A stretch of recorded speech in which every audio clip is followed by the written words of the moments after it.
Okay, we'll start in 2 minutes.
Thank you, Jeremy. So we'll start. Since you say we'll start.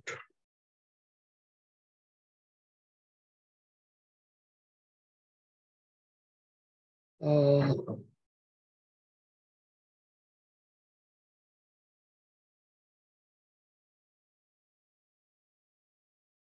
all right.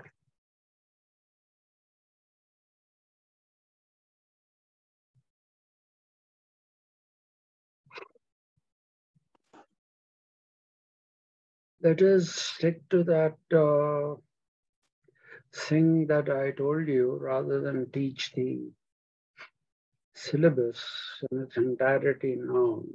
Uh, ask me questions either from political thought or from uh, whatever other papers you have. I don't know. I think you have 3 or 4 other papers. So we'll do that. Yeah, this is meant for everyone.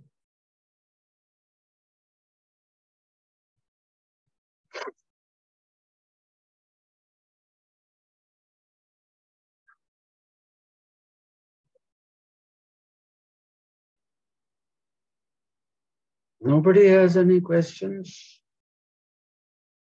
That is amazing. Really amazing.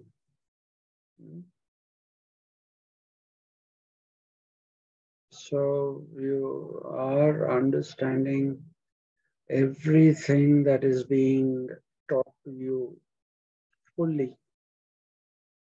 Is that it?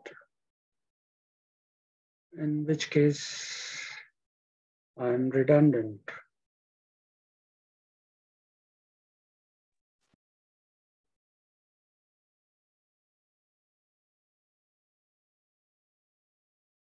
Yes, please, I'm still waiting.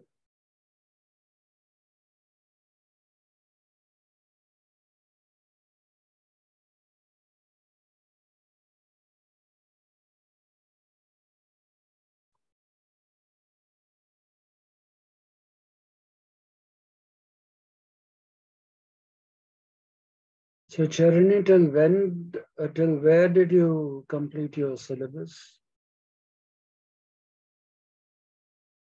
Marcus Aurelius and his perspectives.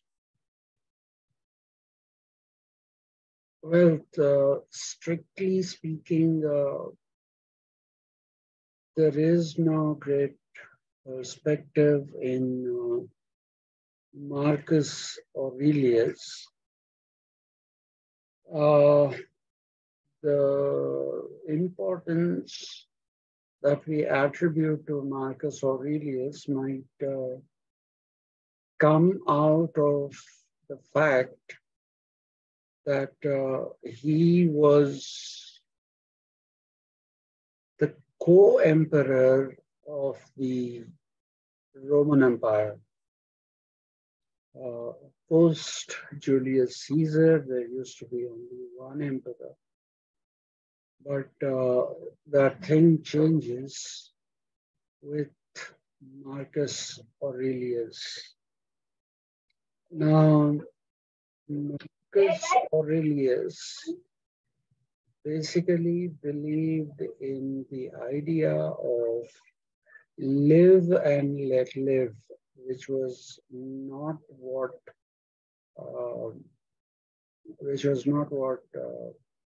was followed by the other emperors.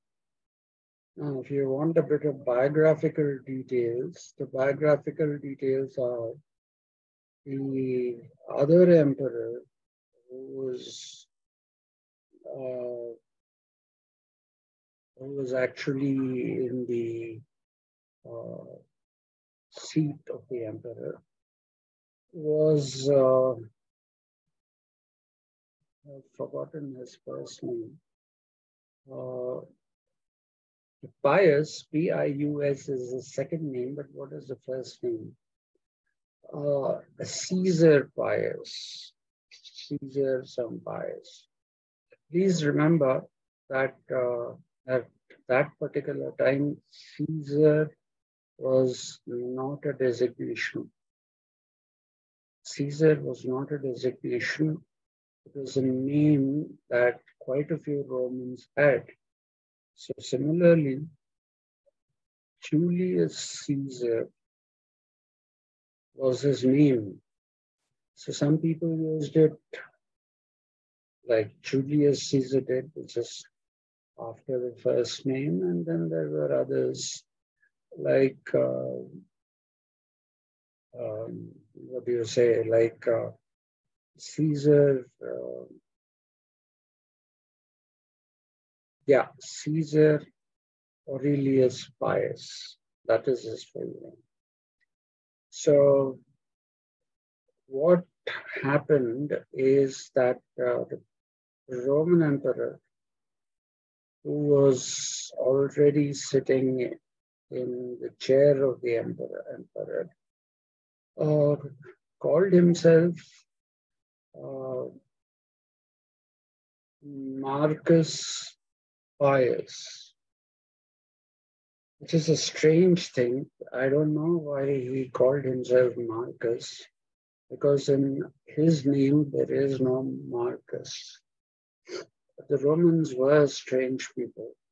They had long names, and they also had equally funny names. They used to exchange names. So when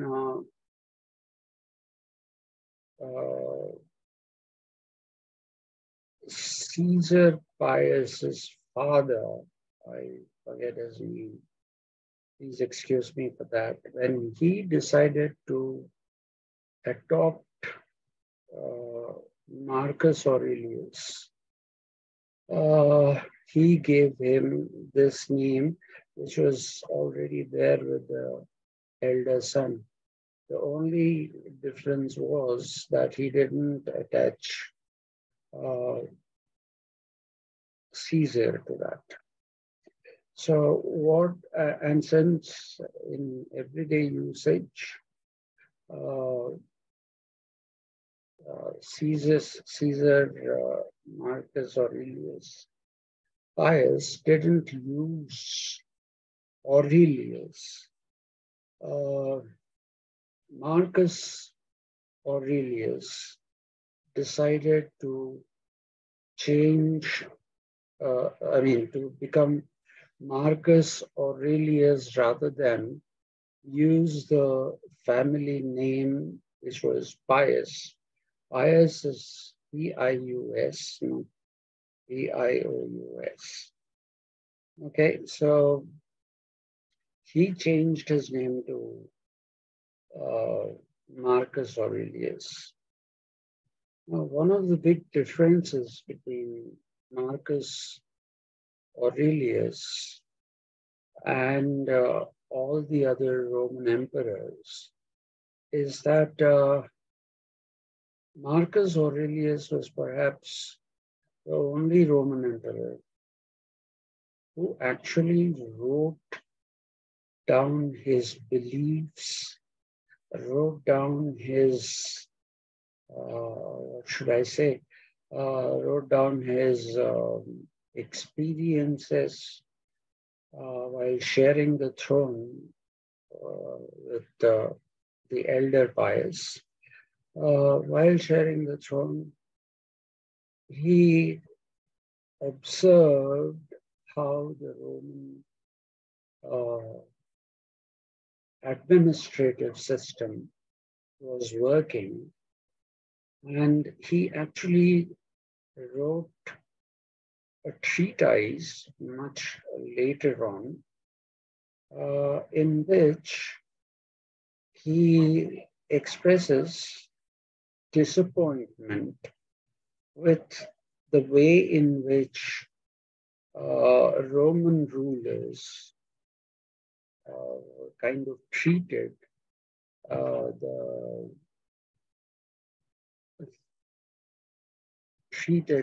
non-Romans. See, if you look at the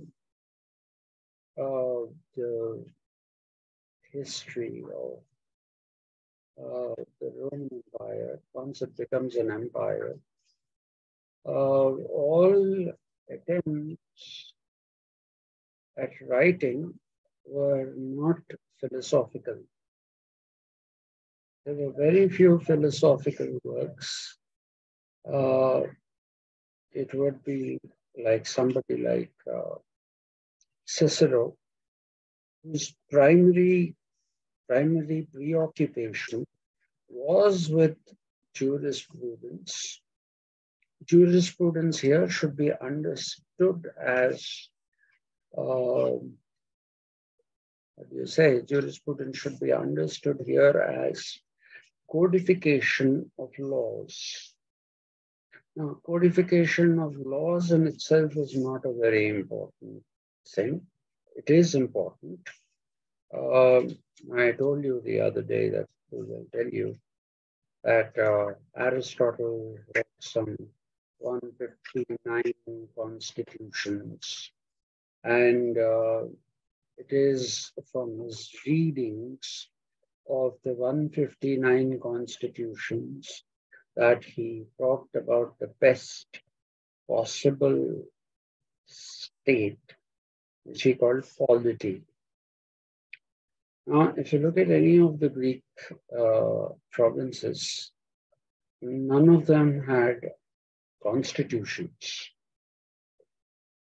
There were very few that had a few laws codified.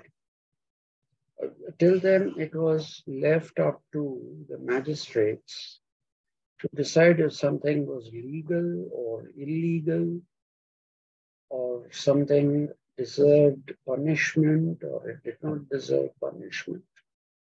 It was left to people who were ruling. So you would see that in ancient Greece, there's no great attempt at codification of laws. So the Roman greatness, one I suppose has to call it a greatness, is the attempt at codifying laws. But unfortunately, very, very unfortunately, the Romans did not believe in any form of equality. They believed that whoever they conquered, the territories and the people that they conquered were necessarily inferior to the Romans. So the Romans were actually dealing with three kinds of territories. One territory that we talk about is the territory of the Roman Empire itself. Whatever is there in the Roman Empire, that is the territory, which is one. The second one was actually called protectorates. Okay, these were things that were protected by the Romans in exchange for their allegiance to Roman rule and for not, what should I say, and for not getting into hostility. So these were protectorates, which means that if some non-Roman kind of a state tried to invade the Romans, then the Romans would intervene on behalf of the protectorates and fight the war against the aggressors. So that is the second type that you see. The third type were those who were hostile to the Roman Empire and were willing to take on the might of the Roman Empire militarily, which means that they were quite willing to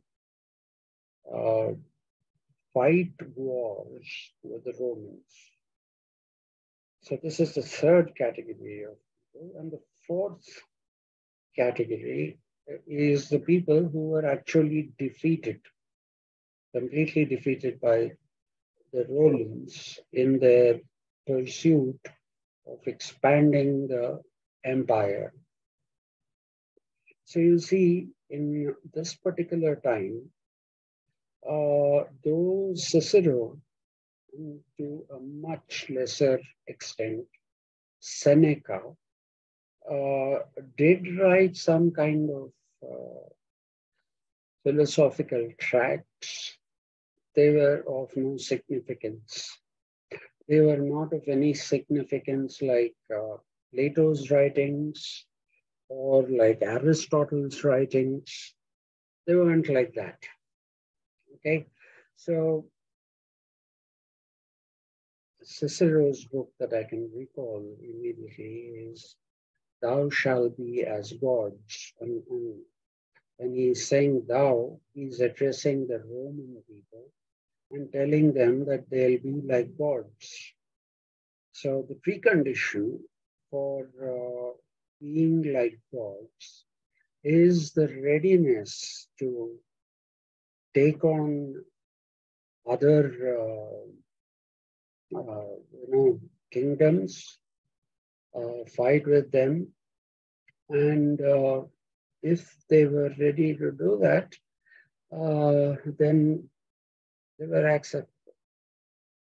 Okay, so then you shall have the status of a god. Please keep this point in mind, because when we come to the Renaissance, when we look at both Alberti and Rumi, there is a similar idea there, but with a different growth.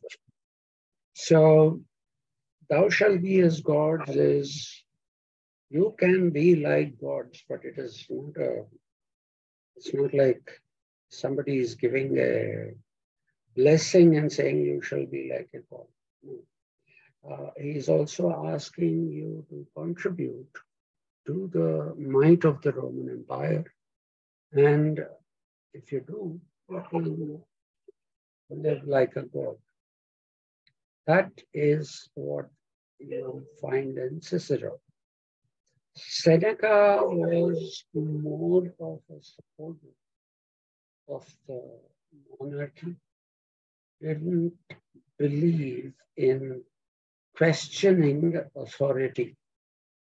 He believed by nature, authority came into being not to be questioned. If it is questioned, then why is it authority?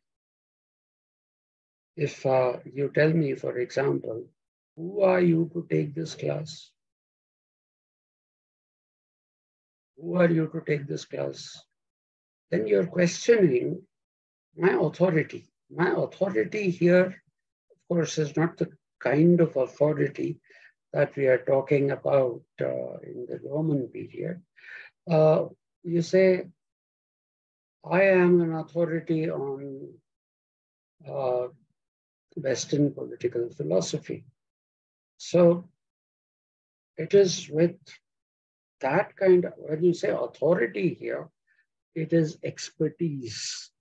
Please remember that languages change, mutate over time, and a lot of words acquire new meanings.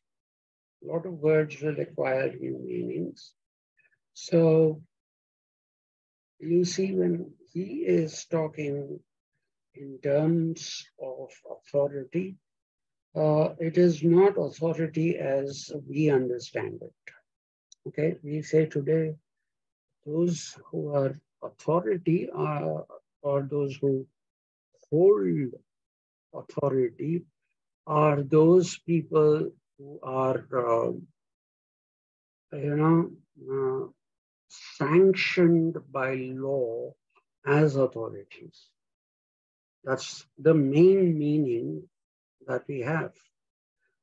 So why did the Prime Minister of India get the powers that he has? That is because he has been sanctioned those powers, which will be technically authority, by the Indian Constitution, which is taken to be an expression of the will of the people. Okay, so that gives legitimacy. And in that sense, authority in the modern period is something that acquires the meaning. It acquires the meaning of authority by claiming legality. It's legal, so it is something can be authoritative or not authoritarian. That is negative usage. So that is one kind of authority. Another kind of authority is, you say, somebody has mastered something. Somebody has mastered, let us say, take the case of Einstein. Though a lot of things that Einstein said have later on been contradicted, Nothing in physics as we know it today is the final word, and it's not like there is no more need for investigation into things uh, by physicists. So, but Einstein was nevertheless considered an authority on matters concerning physics. Similarly, at one point, you will say that there is, what is his name? I forget. Newton was considered to be an authority.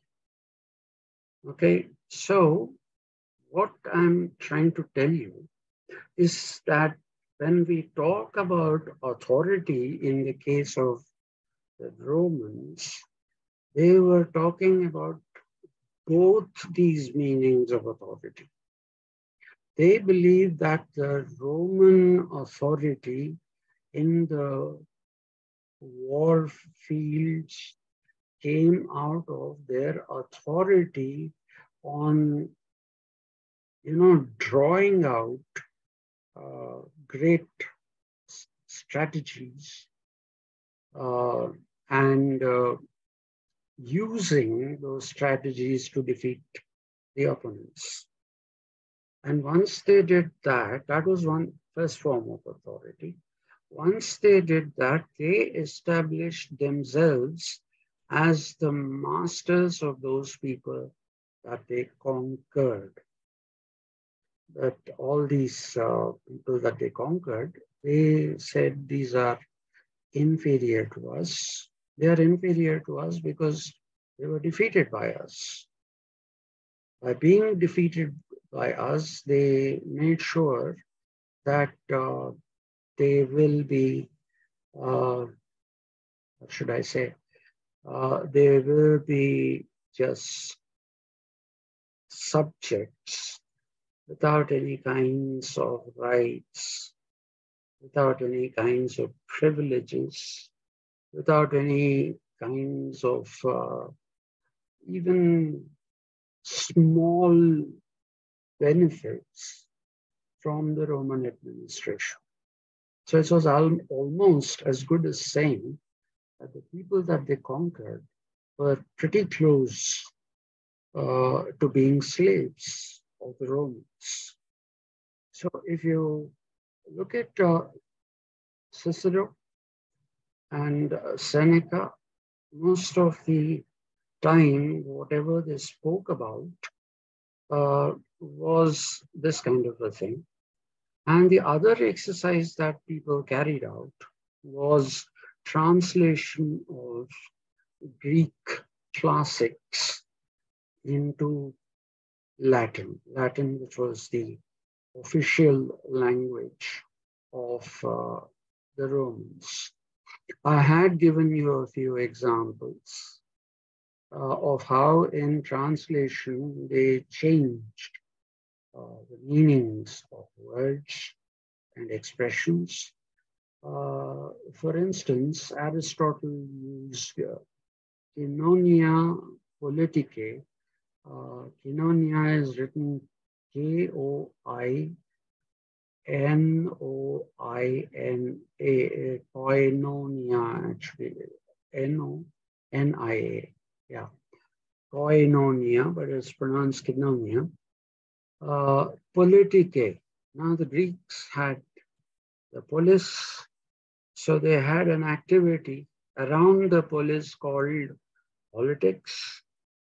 And since they were having all these things, I told you about the ethics in Aristotle. An ethically good polis was something that had koinonia politicae. But the Romans didn't have a polis. The Romans didn't have an equivalent of the polis. So what did they do?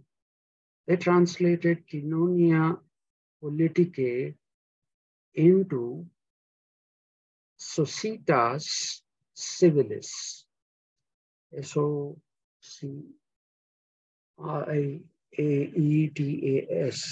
Societas Civilis, SIVILAS.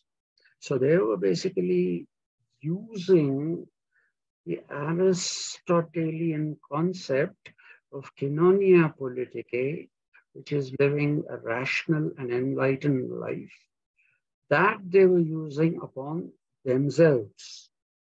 Okay, so the Romans were capable of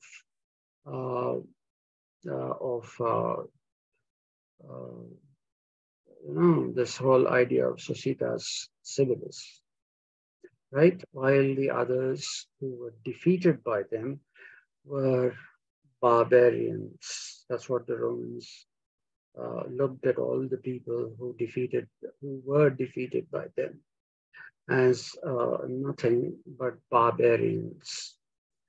Now, which is an unfortunate thing anyway, but let's not get into that. You will also see that the Roman Empire had become fairly large by that time, and then there was a question of defiance of Julius Caesar by Pompey. Pompey, not the place where you had Mount Vesuvius.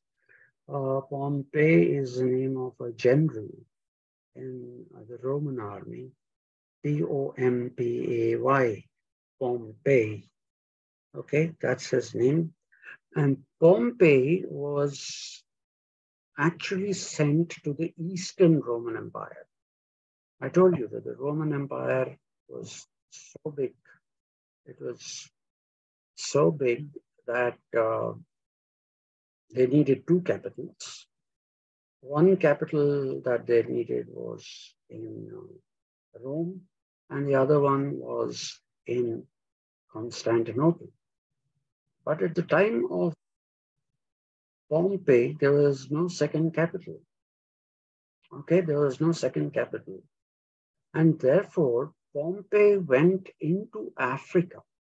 He went into the Horn of Africa, then crossed over to the western side, into countries which are today countries like Angola and countries like Cameroon. So he went there and he tried to make that his empire. Okay, he tried to make that his empire until Julius Caesar had to go and fight with Pompey to wrest back the control of that particular territory, which otherwise Pompey was claiming to be his. Okay, now Marcus Aurelius is a very well-read person. Okay, he read a lot of Greek literature, not just politics of Plato and not politics, the Republic of Plato and politics of Aristotle. No, not just that. He went deeper. He went into the understanding of the portrayal of different human conditions by writers, especially like Homer. Okay, so one of the very big influences on Marcus Aurelius is this particular author called Homer. You must have seen that he wrote the Iliad and the Odyssey. Okay, they were dramas, and they were meant to be staged. And so Marcus Aurelius went through all these, went through several other small and not so well-known Greek writers. He looked at the works of Cicero, Seneca, even the grammar of Virgil. And what occurred to Marcus Aurelius was that nowhere in the Roman literature was there this thing called sympathy. In fact, you need not call it sympathy. You can call it empathy. Empathy is feeling like what the other person is feeling. Okay, so he did not see any empathy, not just among the Romans and the people that they conquered, not just among those.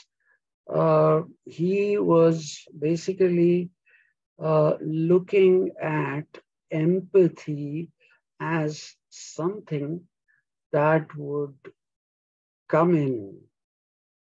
Okay, empathy as something that would come into any human being with a heart when he sees a fellow human being in some kind of suffering.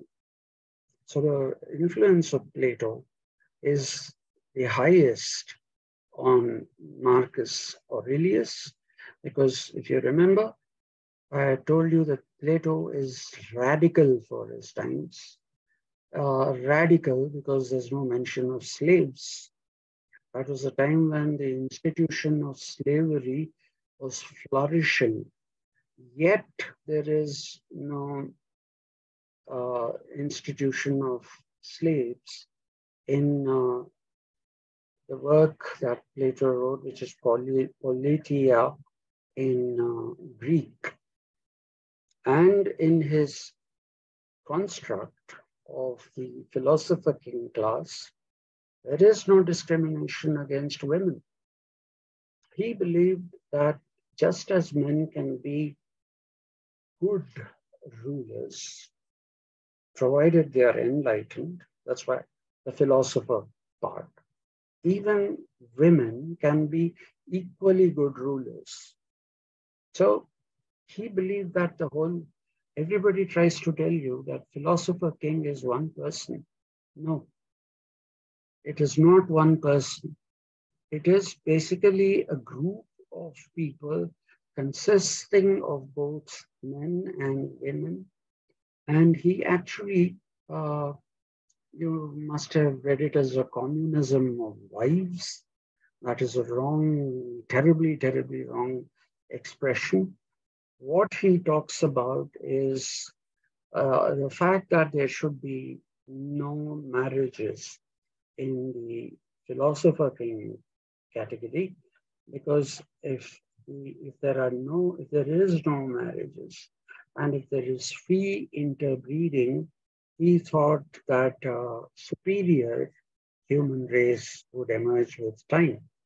So I told you that he was the first person to have used the idea of Superman, which later on was used by Nietzsche, and finally by Marvel Comics.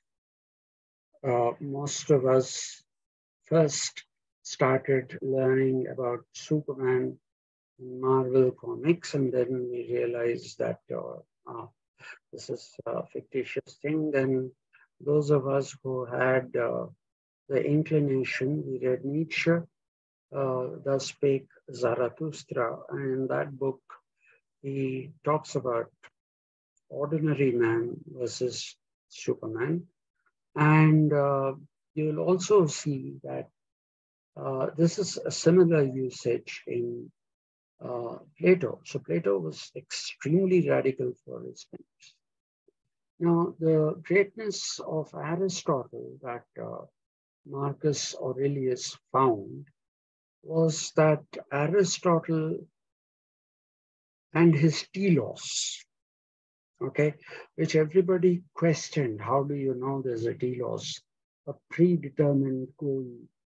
Who determined this goal? And I told you, Aristotle used the concept of God, concept, not the question or idea of a physical God. No. He used the concept of a God who's a pure cause and not an effect of anything. The pure cause that caused the entire world to come into being. That is the idea of God you will find in Aristotle. And both Aristotle and Plato essentially were strong supporters of education. And both of them were educators. So if you look at these things, you find that Marcus Aurelius was somehow touched by the possibility of empathy between human beings. So he didn't like the idea of an emperor. He didn't like the idea of fighting wars. He basically didn't like the idea of subjugating people so badly that you treat them worse than animals. Okay, so that is where Marcus Aurelius's contribution comes from. Okay, that is his main contribution. And when his brother Pius died, Aurelius was given the throne, and Aurelius did not fight a single war. He did not fight a single war, did not initiate a single war. He asked people to have a relook at jurisprudence, asked people to have some kind of humanitarian perspective in the making of laws. In the making of laws, he said, just because we have defeated someone, we don't treat them as inferiors and make slaves out of them. He didn't actually say that we should get rid of slavery, but he came pretty close to saying that because he condemns slavery. He condemns slavery. And he did not believe the necessity for expansionism. He did not believe in the necessity for the constant conflict between the Christians and the Romans. He had a very liberal view of Christianity, which he believed, okay, if these people believe in this particular form of life and God, so let them believe it. What is wrong? It's not something that came out of nowhere. There has been a prophet called Jesus Christ who brought that message. So he said, respect it. And it is because of this kind of an approach that Marcus Aurelius took up, that you have his successor Constantine. Okay, his successor was Constantine, and Marcus Aurelius said, let there be, or rather Constantine said, let there be peace between Christianity and Romans, Christians and Romans. So what does he do? He makes Christianity the official religion of Rome. Christianity becomes the official religion of Rome, which means that you don't have a Roman emperor anymore. What you have is a Holy Roman Emperor. A Holy Roman Emperor, because even he bowed his head to the Christian God, or the Christian conception of God. that whole process, that whole positive mindset, which people will tell you is actually Constantine's, is not Constantine's. Constantine inherited this attitude from Marcus Aurelius. So Marcus Aurelius, and if you read some of his writings, he's also an excellent author. The clarity of writing that you find in Marcus Aurelius is great. Other writers of the Roman period don't at all look like proper writers when you see them in comparison with Marcus Aurelius. And John Stuart Mill, when he wrote on the question of liberty, there are many instances where he quotes Marcus Aurelius.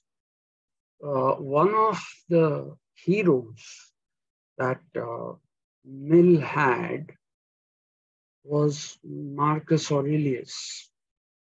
And therefore, despite his being a liberal philosopher, John Stuart Mill is not like the others, is not like the other liberal thinkers. John Stuart Mill is somebody who believed that everybody should be given the right to vote. He believed that women are the equals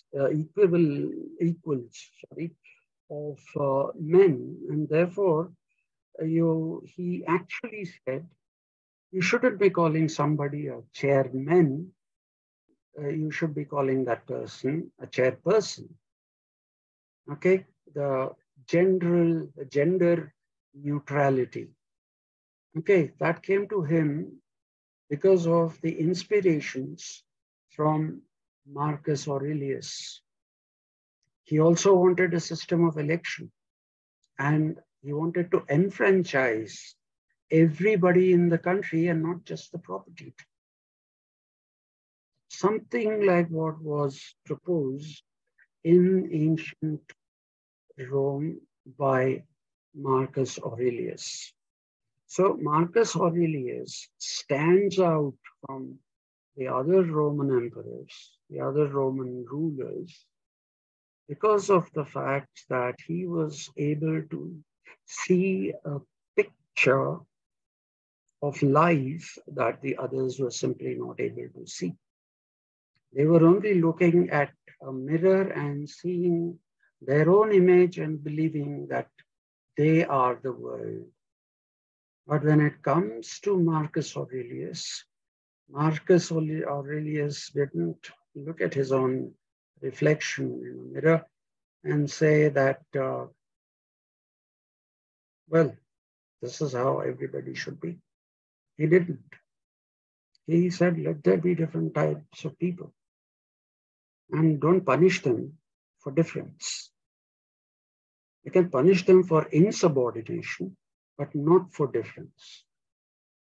Okay, so that is Marcus Aurelius in a nutshell for you. My other meeting is going to start in a minute. So I'll say bye to you today. With your permission, it's clear. Thank you. Charani says it's clear, so thank you very much. I would say, please, let's take a break tomorrow. Normally, I take a break on Saturday for various other reasons, those being to watch Formula One or MotoGP races. But those are over now, those races. But I've been feeling a little out of sorts. And as you can see, not in the best of physical fitness. That also shows on mental fitness. So if you don't mind, we'll meet again on Monday. But if you say we'll meet tomorrow, I'm game. I'll push myself and we'll do it tomorrow. So we do it tomorrow or only from Monday? If you want tomorrow, I'm game. I will not say no.